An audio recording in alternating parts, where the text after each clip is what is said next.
ምዕራባውያን ያስጨነቀው የዓለምን ስርዓት እየቀየረ ያለው ሰው እሱ ካለ አሜሪካ፣ አውሮፓ ሁሌም አይንቀላፉም። ቅዠታቸው ነው። ሰውየው ቆራጥ ነው። ስፖርትንና እንስሳትን ይወዳል። የአገሩ መለያ በሆነችው ለቤተ ክርስቲያንም ታማኝ ነው። የቀዝቃዛው ሀገር፣ የኮስታራ ሰዎች መገኛ፣ የቮድካ አምራቿ ሀገር መሪ ቭላዲሚር ፑቲን። ሰላም እንደምን አላችሁ? ለዚህ ዩቲዩብ ቻናል አዲስ ከሆናችሁ ሰብስክራይብ በማድረግ ቤተሰብ እንድትሆኑ ጋብዛችኋለሁ። ቭላዲሚር ፑቲን እንደ አውሮፓውያን አቆጣጠር በ1952 ዓ.ም ከቀድሞዋ ሶቪየት በአሁኗ ፒተርስበርግ ራሽያ ከእናቱ ማሪያና ከአባቱ ቭላዲሚር ስፒሪዶናቪች ተወለደ። እናቱ ፑቲንን ባረገዘችበት ወቅት የፑቲን አባት ሌላ ሴት አገባ። የፑቲን እናት በጆርጂያ የተወለደች የሶቪየት ወታደር ነበረች ይባላል። ከፑቲን መወለድ በኋላ ወታደር ነው ያገባችም የሚሉም አሉ። እና ፑቲን በአያቶቹ ተይዞ ያደገ ሰው ነው። እንደ ማንኛውም ራሻዊ ሕፃን ነበር የሚያድገው። እሱ ግን አልፈቀደም። ገና በልጅነት ዕድሜው በ1960ዎቹ የሶቪየት ሰላይ መሆን ይፈልግ ነበረ። ማርሻል አርት ይሰራል። የኬጂቢ ፊልሞችን፣ ታሪኮችን ይመለከት ነበር። እናም አንድ ቀን ፍላጎቱ ከማደጉ የተነሳ ቢሮዎችን አንኳኩቶ ሰላይ መሆን እንደሚፈልግ ተናገረ። አልተሳካለትም። ሰውየው የዋዛ አይደለምና የሕግ ትምህርት በሌኒንግራድ ዩኒቨርሲቲ በሚማርበት ወቅት የፖለቲካ ንቅናቄዎች ላይ ይሳተፍ ነበረ። በ1975 ዓ.ም በሕግ ትምህርት ተመርቆ ከወጣ በኋላ እንዳቀደው የኬጂቢ ሰላይ ሆነ። ለ15 ዓመትም በስለላ አገልግሏል። ለ6 ዓመት ደግሞ በምስራቅ ጀርመን አገልግሏል። በዚህን ጊዜ የሶቪየት መፈራረስ ወቅት ነበረ። ፑቲን ወደ ላይ የሚወጣበት ጊዜ፣ የገናነቱ መጀመሪያ። እንደዚህ ሆነ። የጀርመን ግንብ ፈረሰ።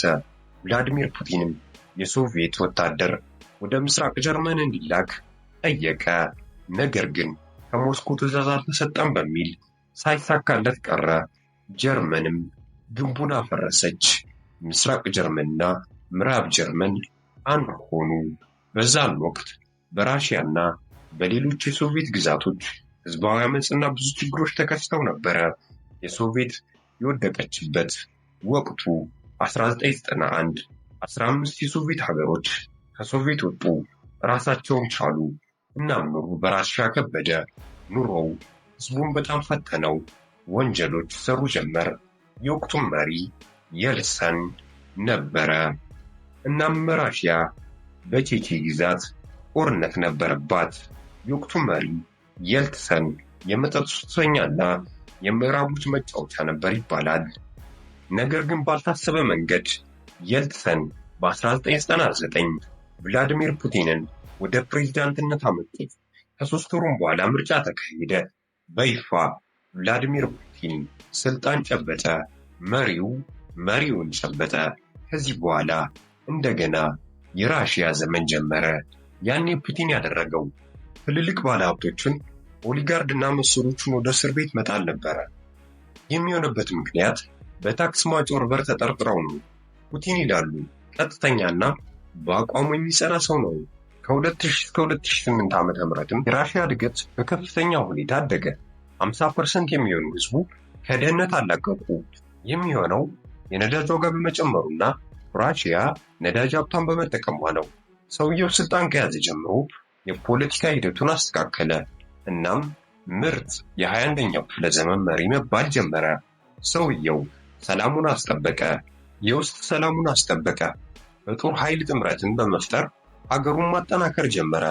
ከቀድሞ የሶቪየት ሀገራት ጋር ጥምረት ለመፍጠር ሞክሮ ነበር። ይህ ግን በምስራቅ አውሮፓዎች አልተወደደለትም ነበር። እንዲያውም ለኔቶና ለዩናይትድ ስቴትስ በጣም ቅርብ ሆኑ። ፑቲን ከዓለም ሁለተኛ ጠንካራ ጦር ያላት ሀገር ገንብቷል። በጦር ጀቶች፣ በአየር መቃወሚያ እንዲሁም በእግረኛ ጦር፣ ከዓለም ደግሞ በኒውክሌር ቦምብ ከፍተኛውን የታጠቀች ሀገር የሚመራ ሰው ነበረ። ስለዚህ ምን ይጠብቃል? የምዕራባውያን መስፋፋት ተቀባይነት የለውም በማለት በዩክሬንና በጆርጂያ ጦርነት ከፈተ። ራሽያ ክሬምሊን ተቀለለች። 3 ሳምንት ከ6 ቀን የፈጀ ጦርነትም ነበር የተካሄደው። ቭላዲሚር ፑቲን 43 ጊዜ ግድያ ሙከራዎች ተደርጎበታል። ምስጋና ለጠባቂዎቹ እንጂ። እነዚህ ጠባቂዎቻቸው በአካል ጠንካራና በአእምሮም በጣም ፈጣኖች ናቸው። ፑቲን ይላሉ። ነገር የማይረሳና በፖለቲካው የማይረታ ሰው ነው። በዚህ ሰዓት ራሽያ በብዙ ማዕቀቦች ብትወድቅም በእኒህ መሪዋ ማዕቀቡን ተቋቁማ ወደ አዲስ ስርዓት ዓለምን በማስገባት ትግል ላይ ትገኛለች። ፑቲን እንደ ምዕራባውያን አይደሉም። የጸና አቋም ያለው ከምዕራባውያን መላቀቅ የሚፈልግ የትኛውም ሀገር ጋር ጥምረት ይፈጥራሉ። በቅርቡም እንዳየነው ከምዕራብ አፍሪካውያን ሀገራት ጋርም። በዚህ ሰዓት ለዓለም የሚያስደነግጡ የሰማይ ንስር የሆኑ ሱ-47፣ ሱ-57፣ ሱ-75 የመሳሰሉና የባህር ኃይሏን አጠናክራ ነው የምትገኘው። ራሽያ በ2022 ከዩክሬን ጋር በጀመረችው ጦርነት የበላይነት ይዛ ጦርነቱን እስካሁን ቀጥላለች። ቭላዲሚር ፑቲን 2 ሴት ልጆች ከቀድሞ ባለቤታቸው አፍርተዋል። ማሪያ እና ካታሪና ይባላሉ። ሁለቱም በ30ዎች ዕድሜ ውስጥ የሚገኙ ሲሆኑ በበዛ ደህንነት ነው የሚጠበቁት። ከሁለተኛ ሚስታቸውም አሊና 2 ወንድ ልጆች ወልደዋል። አሊና በኦሎምፒክ ታዋቂ የሆነች ስፖርተኛ ናት።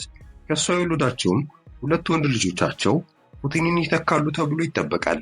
እኒህ ኃያል መሪ የ72 ዓመት ዕድሜ ባለጸጋም ለምዕራባውያን ቅዠት ሆነው ቀጥለዋል። በ2022 የተጀመረው የራሽያ ዩክሬን ጦርነት እንዴት ይቋጭ ይሆን? በኮሜንት አስቀምጡልኝ። ይህን ቪዲዮ ላይክ በማድረግ ሰብስክራይብ ካላደረጋችሁ ሰብስክራይብ በማድረግ ወዳጅነታችሁ አይለየን። ሰላም ሁኑ።